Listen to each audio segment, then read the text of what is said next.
Here we have Waves FRQ Practice in the Physics Honors Unit 11 curriculum. Here are some important formulas to note. The first one is solving for wavelength. Remember that wavelength is represented by the Greek letter lambda. Lambda equals 2L divided by N. L is the length, N is the harmonic number, or commonly known as the number of loops. V, velocity formula specific to this FRQ, where you have a string connected to a mass, equals root force of tension divided by mu. Remember that mu was the coefficient of friction in earlier units, but in this case, this will be representing the linear mass density of the string. Remember the FFT formula, force of tension formula from earlier back in dynamics, mass times acceleration. Here we have the frequency formula, velocity divided by wavelength, and here's another velocity formula that will be specific to the later portions of this FRQ. I will explain this later. So here's our scenario. A string with a length of 5 meters resonates in 7 loops. The string linear density is 0.04 kilograms per meter, and the suspended mass is measured at 0.4 kilograms. Complete the following of the portions of the FRQ. So here's our scenario. The length is 5 meters. It resonates in 7 loops. Although you see 6 loops in this picture, just note that it will be 7. And the mass down here is 0.4 kilograms. So part A is asking us to figure out the wavelength. This is pretty straightforward. Just use the wavelength formula. Lambda equals 2L over N. Plug in and solve. 5 is the length. 2 times 5 is 10. And the harmonic number is 7. Remember that it's stated that there are 7 loops. You should get 10 over 7, or 1.429 meters. Remember that the wavelength is also measured in meters. Part B asks us to find the wave speed. To complete this portion, we need to do 2 steps. So if we need to figure out what the force of tension is before we plug into the velocity formula specific to this FRQ, V equals root F of T divided by mu. So first, we find force of tension. Remember that force of tension equals mass times acceleration. The mass is given in the description of the FRQ, or the situation, and the acceleration is due to gravity, 9.8 meters per second squared. Plug in and solve. 0.4 times 9.8, 3.92 newtons. Remember that the force of tension is a force, which means that the unit is newtons.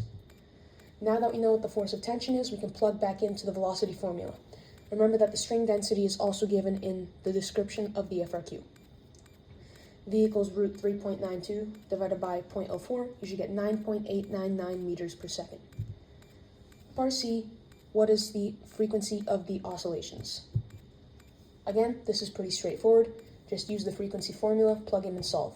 We plugged in 9.899 and 1.429. We solved for these values earlier in the FRQ, and you should get 6.927 hertz. Part D asks us what will happen to the number of loops if the suspended mass is decreased. So if this mass is decreased, what will happen to the number of loops on the string? This is a simple cause and effect chain. If the mass is decreased, there's less force of tension. Force of tension equals mass times acceleration. If the mass is decreased, so will the force of tension.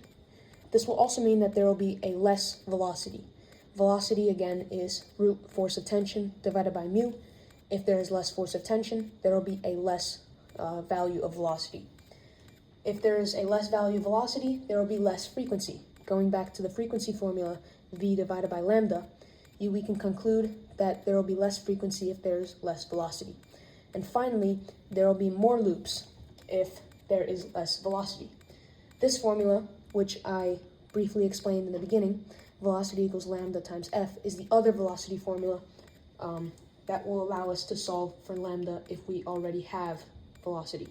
So do some algebra, isolate lambda, and you can see that if the velocity is decreased and the frequency is decreased, so will the lambda, which is essentially the number of loops.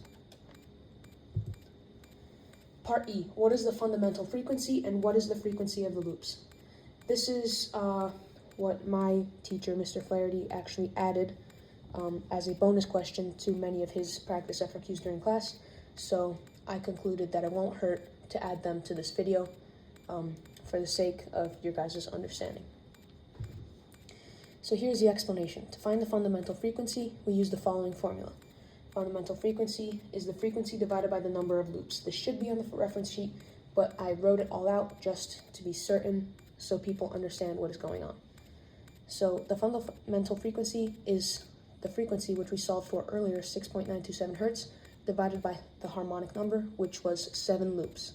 You should get 0.990 hertz. We rounded up. To find the frequency of 8 loops, which was the second portion of this part E, we multiply the fundamental frequency by 8. Fairly straightforward. 8 times 0.990 hertz, 7.92 hertz. So today you learned how to show your work on each part of the Unit 11 Waves FRQ. Make sure you understand how to use all of the formulas effectively, and remember the units for each of the values computed. Additionally, make sure you know how to use your calculator correctly. I've been saying this all year throughout my videos, and it is a very important part when completing these FRQs.